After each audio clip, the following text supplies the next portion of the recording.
So returning to this idea of what's causing the invasion, it's always a combination of factors. I've talked about the first one in terms of how they're introduced from the commercial side of things, whether it's agriculture or horticulture, or in some cases conservation.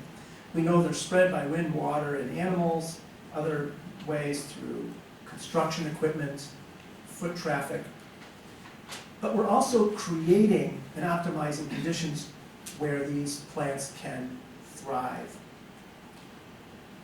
Climate change is also having an impact.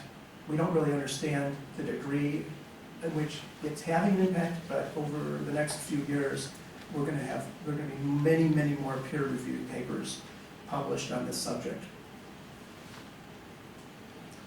So the next part of this prioritization that I emphasized in my initial slide is, what do you do after you do your killing of this targeted invasive plant? And of course, monitoring is going to be a very important component. Every project has unending amounts of money for monitoring, right? Okay. It's a big problem, okay? We have money to do the control, but there's less incentive to provide funding for monitoring. But it's very important, because how do you know if you're spending your money wisely? You guys don't work on any dumb projects, but I do. And sometimes I have to use the monitoring to prove that what we're doing is ill-advised, or I have to use the monitoring to show my client, who may not be that sophisticated, that what we're doing is having a lot of impact. Monitoring is very important.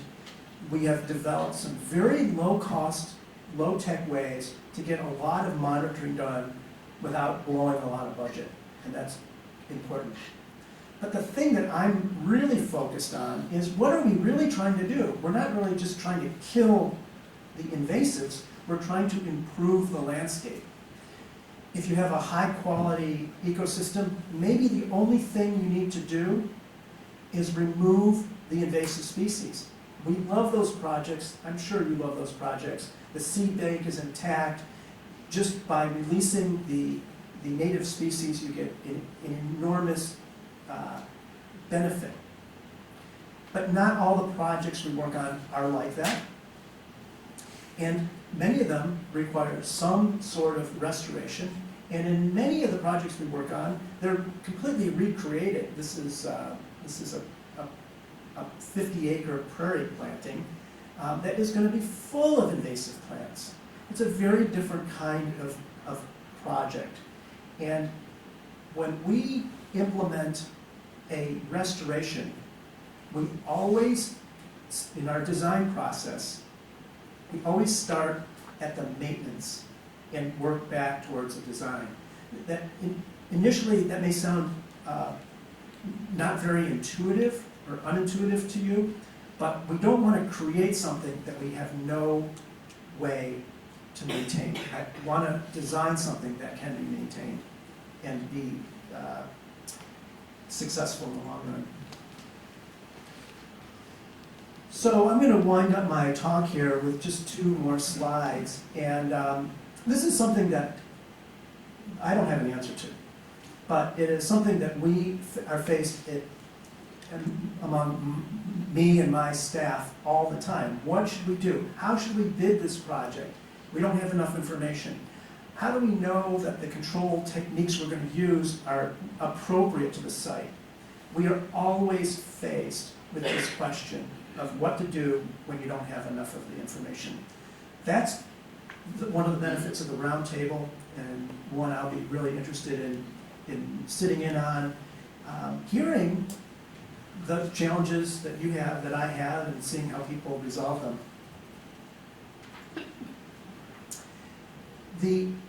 I guess the take-home message from my talk today is that no matter whether you're a field technical person going out and cutting and treating or spraying or pulling these invasive species, it is important that we all involve ourselves in some form of advocacy. Because without advocacy, we're just treating the symptoms. We really have to go to the underlying human behavioral, economic causes of these introductions that we're dealing with now and the ones we're going to be dealing with in the future. There isn't enough money to put the entire landscape on life support.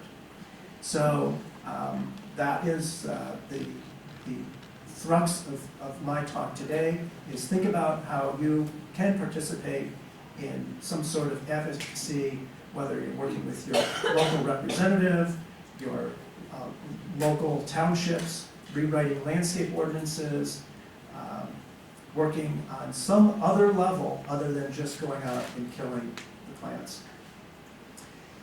With that, I'll take a few questions. If you're interested in getting in touch with me, I can be reached at the email address at the top or the website in the middle. And thank you for coming.